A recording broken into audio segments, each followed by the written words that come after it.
Trump's Justice Department ordering all charges against New York City Mayor Eric Adams, including allegations that he took bribes from other countries, to be dropped. Brooke Singman here now with the details. Good morning, Brooke. Hey, good morning, Todd. That's right. Acting U.S. Deputy Attorney General Emil Bove ordering prosecutors here in New York to drop the bribery, fraud, and corruption charges against New York City Mayor Eric Adams. Here's Adams reacting to the news last night. Listen. And we're going to find out more information. I don't have much now. I'm just sitting down now with John Catsimatidis, and I'm going to reach out to my attorney. I don't have much more information now. Your initial reaction is what? Well, I think that I would like to speak with him first and get a better understanding of exactly what's taking place now.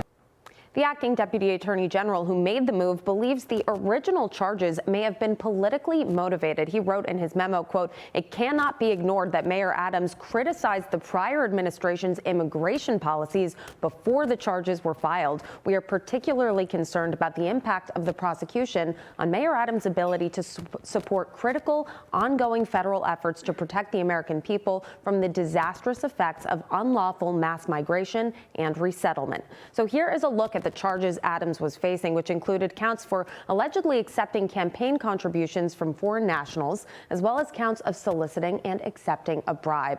Adams' attorney Alex Spiro celebrating this legal victory, saying, quote, "As I said from the outset, the mayor is innocent and he would prevail," adding, quote, that the Department of Justice has reevaluated this case and determined it should not go forward. There is good reason for that. Although today is a major win for the mayor, he may not be entirely off the hook, as this dismissal was ordered without prejudice, meaning charges could be refiled in the future. Guys. The future being following the mayoral election. Yes. We will see what happens. Brooke, thank you. Let's bring in constitutional law attorney and former federal prosecutor Katie Cherkasky. Katie, your reaction to that move? Well, the administration had said that they were going to look into what they considered potential politicized prosecutions, and Mayor Adams was the first recipient of this. But as you mentioned, this is a dismissal without prejudice, meaning that the Justice Department is going to look at the charges and determine if they want to bring them back. They're going to take a closer look at what happened under the prior Justice Department's administration. I mean, he took flight upgrades. So let that be a lesson to all of us. Next time you go on a plane, if you get an upgrade, I don't know, the flight attendant might have something that she's trying to accomplish. You could go to jail. Meantime, the Trump administration has appealed a federal judge's order to unfreeze funds as a judge extends the pause on federal buyout case, while a number of federal judges continue to block Trump's policy changes. As you might imagine, Katie, Democrats are loving this. Listen to what the Democrats had to say. I want to applaud the courts. They're doing a pretty damn good job right now. Thank goodness for the courts. We've seen a flurry of court filings because we've seen such a flurry of illegal activity. We will fight it out in Congress. We will fight it out in the courts. We will fight it out across this country. What's that old expression in the law? If you're shouting, you're losing. I want to focus, though, specifically on a few of these cases. The judge blocking the Treasury Department's own ability to analyze their own data. Have you ever heard of anything like that? I think what we have to understand in a large degree, this is lawfare 2.0 against Trump, because this is the only move that the Democrats have against many of these very lawful executive orders and executive functions.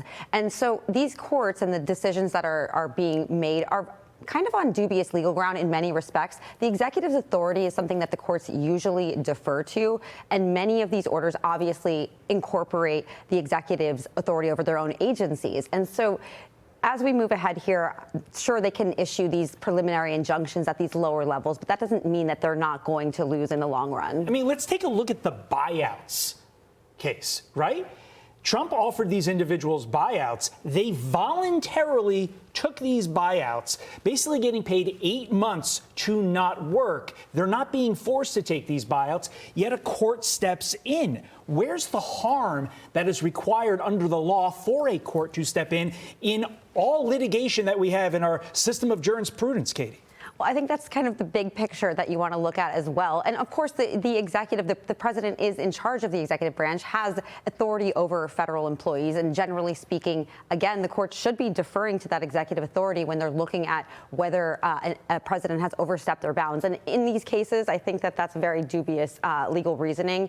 And again, I think it's very ideological and pretty political. So the administration is going to keep fighting, and I think that they have good grounds to do so. You know who agrees with you? Senator Mike Lee. He told Laura Ingham last night that the White House will ultimately prevail on every single one of these cases because of executive authority. These very, very lower court judges are overstepping their bounds when it comes to executive authority. He says the Supreme Court's going to slap them down. That's what Katie Cherkasky is saying, too. We'll Absolutely. see. Katie, thank you. Thank you.